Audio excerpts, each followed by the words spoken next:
రూపాయి తీసుకుంటే 30 పైసలు ఇస్తున్నాను అన్నారు కదా, మళ్ళీ హైదరాబాద్ లో 70% ఇన్కమ్ వస్తున్నది, మహబూబ్ నగర్ 0, మహబూబ్ నగర్కి 0.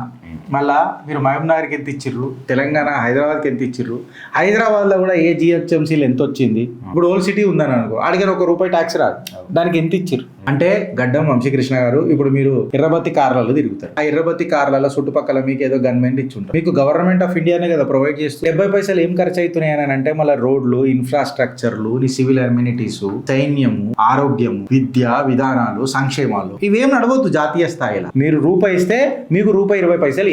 అంటే గడ్డం వంశీకృష్ణ గారి పరిస్థితి. మీ పార్లమెంట్ కాన్స్టిట్యుయెన్సీల నుంచి ట్యాక్స్ ఎంత వచ్చింది, మీరు తెలంగాణ ప్రజలకు ఎంత ఇస్తారు. రామగుండం ఫర్టిలైజర్ ప్లాంట్ మీ కిందకే వస్తుంది అనుకుంటా, రామగుండం. అట్లా ఊకే బ్రేక్ డౌన్లు అవుతున్నాయి. ఫస్ట్ దాని మీద మాట్లాడు, ప్రజల సంక్షేమం మీద మాట్లాడు.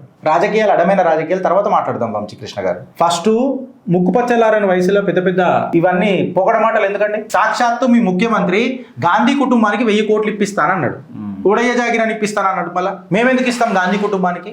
మాకేమన్నా తాతల ముత్తాతల లేకపోతే మన బంధుత్వం ఉందా? మాకేమున్నది? ఫేక్ గాంధీలకు 1000 కోట్లు ఇస్తానంటే అది సంసారం. అదాని అంబానీ దేశ ప్రతిష్ట నలుమూలలకు తీసుకుపోతున్నారు. లేదా మీరు పెట్టుబడి పెడతారా?